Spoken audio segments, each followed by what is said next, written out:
जय हिंद, नमस्कार साथियों। तो आज हम लोग देखने वाले हैं विजयनगर साम्राज्य से जो इम्पोर्टेंट महत्वपूर्ण क्वेश्चन बनने वाला है वह देखने वाले हैं। अगर आप इस वीडियो को देख लेते हैं तो विजयनगर साम्राज्य से जितना भी प्रश्न पूछा जाएगा एग्ज़ाम में एक भी नहीं छूटेगा। तो चलिए हम लोग शुरू करते हैं। तो हम लोग का पहला क्वेश्चन है, विजयनगर साम्राज्य की स्थापना कब हुई थी? यानी विजयनगर साम्राज्य की जो स्थापना हुआ था वह कब हुआ था? यह बहुत ही इम्पोर्टेंट है, कई बार पूछा जा चुका है एग्जाम में। तो इसका हो जाएगा ऑप्शन बी, 1336 ईस्वी में हुआ था। कब हुआ था? 1336 ईस्वी में। चलिए अगला प्रश्न हम लोग देख रहे हैं कि विजयनगर साम्राज्य की स्थापना किसने की थी? विजयनगर साम्राज्य की स्थापना किसने की थी? तो यह हो जाएगा ऑप्शन बी, हरियर एवं बुक्का। हरियर और बुक्का दोनों मिलकर किया था। ठीक है, चलिए अब अगला हम लोग प्रश्न देखने वाले हैं। विजयनगर साम्राज्य की प्रमुख राजधानी शहर कौन सा था? विजयनगर साम्राज्य का प्रमुख राजधानी शहर कौन सा था? तो ये हो जाएगा विजयनगर। का ध्यान में रखिए, बहुत ही इम्पोर्टेंट है, इसे एग्जाम में क्वेश्चन देखने को मिलवे ही करता है। ठीक है, तो चलिए इसका हो जाएगा ऑप्शन सी, हम्पी। हम्पी इसकी राजधानी थी। बहुत ही इम्पोर्टेंट है, कई बार पूछा जा चुका है। चलिए अब हम लोग देखने वाले हैं कि कृष्णदेव राय किस वंश से संबंधित थे? कृष्णदेव जो राय जी थे वह किस वंश से संबंधित थे? तो यह तुलु वंश से संबंधित थे। किस वंश से संबंधित थे? तुलु। ऑप्शन सी इसका हो जाएगा, तुलु वंश से। अगला प्रश्न हम लोग देखने वाले हैं, अष्टदिग्गज किस राजा के दरबार में थे? जो अष्टदिग्गज था वह किस राजा के दरबार में थे? तो यह थे कृष्णदेव राय के। किसके? कृष्णदेव राय। कृष्णदेव राय से जितना क्वेश्चन बनता है बहुत ही इम्पोर्टेंट हो जाता है, तो आप लोग इसको बढ़िया से ध्यान में रखिएगा। चलिए अगला प्रश्न हम लोग देखने वाले हैं। अगला प्रश्न है कि कृष्णदेव राय की प्रसिद्ध रचना कौन सी थी? कृष्णदेव राय की प्रसिद्ध रचना कौन सी थी? तो इसका पहला ऑप्शन ही होगा ऑप्शन ए, अमुक्तमाल्यद। अमुक्तमाल्यद इसका पहला जो है ना वो रचना था।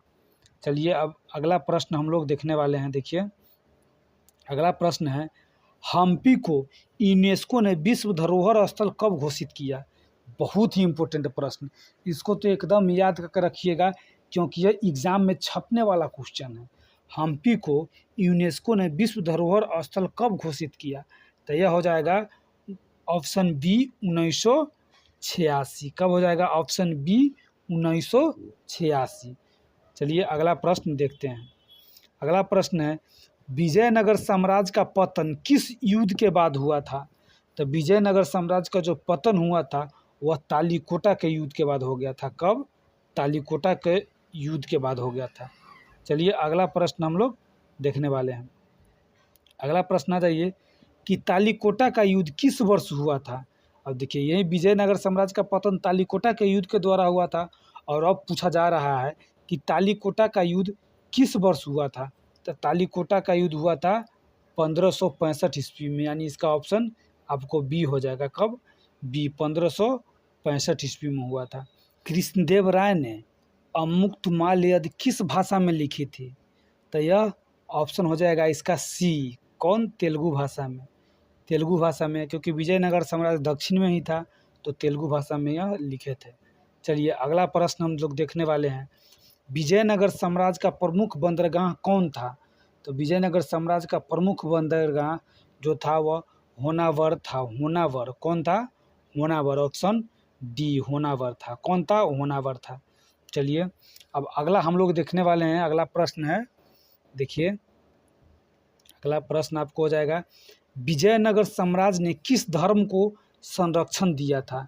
यह किस धर्म को संरक्षण दिया था? तो विजयनगर साम्राज्य जो हिंदू धर्म को संरक्षण दिया था। किस धर्म को?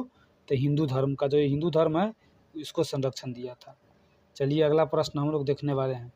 अब देखिए कहा जा रहा है कि विदेशी यात्री डोमिंगो पेस ने किस राजा के शासनकाल में विजयनगर का दौरा किया था? तो ये हो जाएगा आपको, किस राजा के शासनकाल में विजयनगर का दौरा किया था? तो कृष्णदेव राय हो जाएगा। ऑप्शन इसका ऑप्शन क्या हो जाएगा? ऑप्शन बी हो जाएगा, कृष्णदेव राय। चलिए अब अगला प्रश्न हम लोग देखने वाले हैं। अगला प्रश्न है, देखिए कि विजयनगर साम्राज्य के संस्थापकों ने किसके अधीन रहते हुए इस्लाम धर्म अपनाया था? तो यह हो जाएगा दिल्ली सल्तनत के। ऑप्शन सी क्या हो जाएगा? ऑप्शन सी दिल्ली सल्तनत। चलिए अब अगला प्रश्न हम लोग देखने वाले, देखिए रायवाडू किसे कहा जाता था? रायवाडू जो था ना, वो किसे कहा जाता था? तो यह हो जाएगा आपको ऑप्शन ए, राजा को कहा जाता है। राय तो राजा, राय जैसे कृष्णदेव राय, तो ईसा ने राय, तो राय कृष्णदेव राय राजा थे, तो वहीं राजा समझ लीजिएगा। रायवाडू राजा को कहा जाता था। विजयनगर साम्राज्य के अंतिम वंश का नाम क्या था? तो इसका जो अंतिम वंश था वह अराविडू था। कौन था विजयनगर साम्राज्य का अंतिम वंश? अराविडू। चलिए अब अगला प्रश्न हम लोग देखने वाले हैं। देखिए थोड़ा यह लंबा प्रश्न है। देखिए यह है, विजयनगर साम्राज्य के विरुद्ध तालीकोटा युद्ध में किन मुस्लिम राज्यों ने मिलकर हमला किया था? तो यह हो जाएगा विजयनगर साम्राज्य के विरुद्ध तालीकोटा युद्ध में किन मुस्लिम राज्यों ने मिलकर हमला किया था? तो यह हो जाएगा आपको, देखिए इसका ऑप्शन आपको बी हो जाएगा। कौन हो जाएगा? ऑप्शन बी, अहमदनगर, बीजापुर, गोलकुंडा, बीदर और बेरार। बेरार कहीं कहीं बरार भी लिखा रहता है, तो यह हो जाएगा। ठीक, अब आ जाइए हम लोग आते हैं। देखिए विजयनगर साम्राज्य में भूमि कर को क्या कहा जाता था? विजयनगर साम्राज्य में जो भूमि कर था उसको क्या कहा जाता था? तो उसको कहा जाता था सरकट। सरकट, सरकट कहा जाता था। क्या कहा जाता था?